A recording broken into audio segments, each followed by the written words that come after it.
first of all, thank you for putting on this event and for inviting me.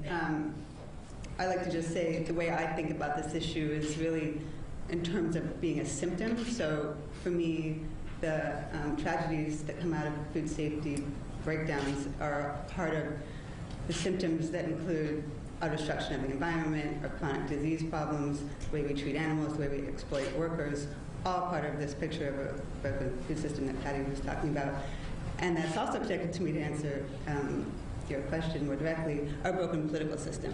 And so why has it taken so long to update this, the FDA rules around food safety? Because we have a massively powerful food industry that has been fighting for decades to keep any advances from happening. And, talking about CSPI having a long-term goal, and you have to in this town, of course, nothing gets done quickly, but there's a reason for that. And I think it's important to identify the very powerful economic players who have an interest, a very vested interest in keeping the status quo.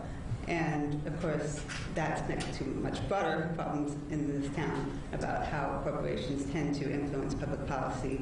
And you can draw a direct line from where the checks get doled out to the right members of the key committees for the oversight of USDA and FDA to see exactly what's going on. And so that's something we need to fix much more broadly.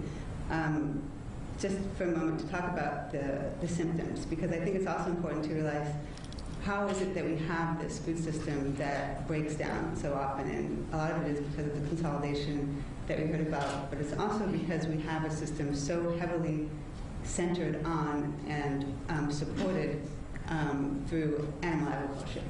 And I write a lot about nutrition policy, and so I like to think about the connection between food safety and nutrition policy, and they're directly connected because of our focus on meat and dairy products and animal products in general as being the center of the diet, even though science tells us that we should be eating more plant-based foods.